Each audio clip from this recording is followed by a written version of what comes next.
La nouvelle est sortie, le pape François, du moins, a validé le mariage homosexuel. Et c'est là en train de retourner complètement Internet. Salut à tous, j'espère que vous allez bien. Bienvenue dans cette vidéo où nous allons parler de l'actualité qui est en train de bouleverser actuellement, que ce soit le milieu chrétien, que ce soit le milieu catholique. C'est l'annonce du pape François selon lequel il soutient désormais le mariage homosexuel. C'est quelque chose de terrible et nous allons ensemble parler de cela et dire en fait qu'est-ce que les uns les autres sont en train de penser par rapport à cela, et nous allons également apporter la lumière de la parole. Qu'est-ce que la parole de Dieu est en train de dire par rapport à cela, et ensemble nous allons décortiquer cela. Donc restez jusqu'à la fin de la vidéo. N'oubliez pas de vous abonner si vous n'êtes pas encore abonné et activer la cloche de notification pour être informé chaque fois que nous publions une nouvelle vidéo. Sans plus tarder, écoutons ce qui est en train de se passer. Le pape François a dit oui. Le Vatican annonce la bénédiction pour les couples de même sexe. Elle se déroulera hors liturgie. Natalia Mendoza, on vous retrouve à Rome. Est-ce une révolution pour l'Église catholique ? C'est sans doute une annonce qui fait l'effet d'un coup de tonnerre, une annonce très attendue et réclamée par les collectifs représentants de la communauté homosexuelle catholique depuis des années. Ils poussaient pour une reconnaissance de la part de l'Église catholique de ces couples homosexuels sous la forme d'une bénédiction. C'est désormais chose faite, une première pour l'Église catholique qui officiellement, je vous rappelle, considère le mariage comme l'union entre un homme et une femme, et qui officiellement reste ferme sur l'opposition au mariage catholique. Le document de la Congrégation pour la doctrine de la foi qui a officialisé cette annonce précise qu'il s'agira d'une bénédiction hors liturgie qui, je cite, ne sera jamais accomplie en même temps que les rites civils d'union ni en relation avec eux. Le texte s'applique également aux couples en situation irrégulière, notamment les couples de divorcés remariés. D'ores et déjà,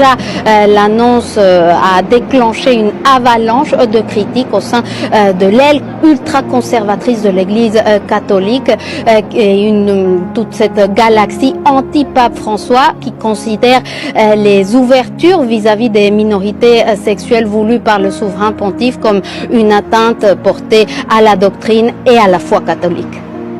Merci pour ces premières précisions, Natalia Mendoza depuis Rome. C'est terrible. Est-ce que vous êtes en train de voir là où est-ce que notre monde est en train d'aller? Notre monde est en train de s'enfoncer dans je ne sais quoi, dans du désordre. Que le pape, qui est le souverain pontife, qui est le modèle pour l'Église catholique, que lui maintenant décide d'autoriser maintenant les mariages homosexuels. Dans quel monde sommes-nous? Dans quel monde sommes-nous? Et qu'est-ce que nous sommes en train de devenir? Autoriser le mariage homosexuel. Dieu dit que nous devons aimer tout le monde. Et la Bible dit que Dieu aime le pécheur, mais il hait le péché. Et nous n'avons pas d'aversion particulière pour ces gens-là. Dieu les aime et Dieu veut qu'ils puissent venir à la lumière et qu'ils puissent changer. Mais nous ne pouvons pas aller jusqu'à autoriser cela comme si c'était quelque chose de normal et comme si c'était quelque chose de valable sur le plan moral et sur le plan de Dieu. Ne pas autoriser cela ne veut pas dire que nous ne les aimons pas, ne veut pas dire que nous ne voulons pas que Dieu puisse également les changer, mais autoriser cela sera un affront contre Dieu, parce que la Bible ne dit pas que c'est simplement que c'est un péché, mais la Bible dit que c'est une abomination. L'abomination va au-delà du péché. Alors, nous allons voir ensemble qu'est-ce que la Bible en dit. Qu'est-ce que la Bible dit de cette situation-là?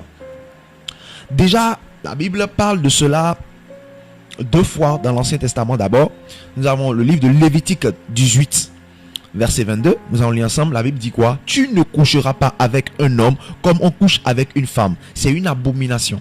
C'est-à-dire quoi? La Bible ne s'est même pas limitée au niveau du mariage. La Bible a dit, même avant d'aller au mariage là, vous couchez d'abord, non? C'est ce que la plupart d'entre vous faites. Donc, il dit, même coucher là, déjà là, vous ne devez pas le faire. Parce que le simple fait d'être en train de coucher comme ça là, c'est une abomination pour moi. C'est Dieu qui le dit. C'est Dieu qui le dit. Si nous voulons suivre la Bible, suivons la Bible. Si nous ne voulons pas suivre la Bible, alors on sait qu'on ne veut pas suivre la Bible et on fait ce qu'on veut. Mais la Bible a été claire. Tu ne coucheras pas avec un homme comme on couche avec une femme. C'est une abomination devant Dieu. C'est une abomination. Le verset de Lévitique 20, le verset 13 dit, quand un homme couche avec un homme, comme on couche avec une femme, tous deux commettent une abomination. Ils seront mis à mort, leur sang retombera sur eux. Donc ça veut dire quoi? Que en Israël, dans ce temps-là, on tuait même les gens qui étaient attrapés dans ce genre de choses-là. Dans ce genre d'homosexualité, on les frappait, on les tuait à mort. On les frappait à mort même. On les lapidait. Pourquoi? Parce que c'était une abomination devant Dieu. Dieu n'aime pas ça. Alors, c'est quoi alors l'abomination? Parce que tant que vous n'avez pas compris c'est quoi l'abomination, vous ne pouvez pas comprendre de quoi il s'agit. L'abomination, alors selon le dictionnaire Larousse, c'est le comble de l'impiété, d'un mal qui inspire de l'horreur. Le comble de l'impiété, d'un mal qui inspire de l'horreur. Vous voyez, c'est ça qu'on appelle l'abomination, un mal qui inspire de l'horreur. Alors l'abomination selon la Bible est utilisée exclusivement pour décrire des choses qui sont dégoûtantes, répugnantes et absolument intolérables, des choses inacceptables pour Dieu. Je reprends, l'abomination est utilisée dans la Bible exclusivement pour décrire des choses qui sont dégoûtantes d'abord, ensuite répugnantes et absolument intolérables, des choses inacceptables pour Dieu. C'est-à-dire que c'est inacceptable pour Dieu. Inacceptable pour Dieu. Et pour ceux-là qui pensent que c'est simplement l'Ancien Testament, le Nouveau Testament nous dit quoi dans Romains 1 verset 18? Et ensuite nous allons voir le verset 26 au verset 27. La Bible dit, c'est l'apôtre Paul qui a parlé, la colère de Dieu se révèle du haut du ciel contre toute impiété et contre toute injustice des hommes qui par leur injustice font obstacle à la vérité. C'est pourquoi Dieu les a livrés à des passions déshonorantes. Chez eux, les femmes ont échangé les rapports naturels pour des rapports contre nature. De même, les hommes ont abandonné des rapports naturels avec les femmes pour brûler le désir les uns pour les autres. Pour brûler le désir les uns pour les autres. Les hommes font avec les hommes des choses infâmes. Et ils reçoivent en retour dans leur propre personne le salaire dû à leur égarement. Et le salaire du péché, c'est quoi? C'est la mort. Est-ce que vous voyez, c'est l'apôtre Paul qui a de parler de ça, parce qu'il a de parler de cela aux Romains, parce que les Romains, ils étaient forts dans ce genre de pratique de l'homosexualité, homme, femme et femme. Ils étaient forts dedans. Donc c'est pourquoi l'apôtre Paul est venu leur dire que c'est une abomination, c'est infâme devant Dieu. Cela l'a toujours été depuis, et même encore maintenant, cela l'est toujours. Dieu est cela. Dieu est cela.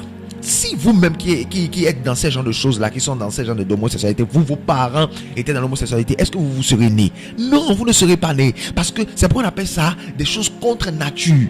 Naturellement, Dieu a dit, un homme et une femme vont se marier et ils auront des enfants. Et ces enfants-là également vont continuer à procréer. Pourquoi homme et homme ne peuvent pas procréer? Femme et femme ne peuvent pas procréer. La seule chose qu'ils peuvent faire, c'est adopter. Pourquoi? Parce que c'est contre nature. Dieu n'a pas créé ça comme ça. Si c'était que s'il y avait possibilité de faire ça, on aurait vu dans la Bible quelqu'un qui l'a fait. Dieu allait créer Adam et Steve, par exemple. Adam et Jean. Mais Dieu nous montre le modèle. Vous voyez, c'est ça comment on appelle ça? La théologie, on appelle ça la loi de la première mention. La première fois où Dieu parle d'amour, la première fois où Dieu parle de relation entre les hommes, Dieu a parlé de mariage. C'est de mariage qu'on parle, homme et femme, homme et femme, homme et femme, homme et femme. Écrivez dans les commentaires homme et femme pour réveiller ces gens-là qui ne comprennent pas de quoi on s'agit. Écrivez dans les commentaires homme et femme. Écrivez dans les commentaires avant de continuer à suivre la vidéo. Homme et femme, homme et femme. C'est ce que Dieu a créé, c'est ça qui est normal, qui est naturel, qu'il faut faire. Mais les gens ont commencé à abandonner la saine doctrine. Ils ont commencé à laisser ce qui est normal, ce qui est justifié par Dieu, pour commencer à faire des choses contre nature. Pourquoi? Parce que le monde est rentré maintenant. Le diable plutôt est rentré maintenant dans le monde. Et maintenant, de plus en plus, il est en train de faire en sorte maintenant que les choses maintenant qui étaient abominables, qui sont abominables devant Dieu, les choses que Dieu est, le diable est en train de faire en sorte maintenant, par tous les moyens, de pouvoir rendre cela normal. Et vous allez voir, ça n'a pas commencé maintenant, ça a commencé depuis. Subtilement, ils avaient déjà commencé à mettre cela dans les dessins animés. Ils ont commencé à mettre cela dans les films. Aujourd'hui, je ne peux pas regarder des séries sur Netflix sans voir des hommes et des hommes s'embrasser, sans voir des femmes et des femmes s'embrasser. Donc, petit à petit, on est en train de glisser ça dans la tête, dans nos têtes, pour que nous puissions commencer à voir cela autrement. Que nous ne puissions pas voir ça comme négatif, mais que nous puissions voir ça comme une chose normale. C'est pourquoi nous devons faire attention à ce que nous regardons, à ce que nous voyons, parce qu'ils sont capables de subtilement mettre ces choses-là dans notre esprit, afin que nous commencions à adopter cela comme une chose normale. normal. Et là, on parle de tolérance. Vous devez être tolérant. Donc, non, on ne peut pas être tolérant avec ce que notre Dieu a interdit. Sinon, ça veut dire quoi? Nous acceptons et nous tolérons, nous cautionnons le péché. Et nous ne pourrons jamais cautionner le péché.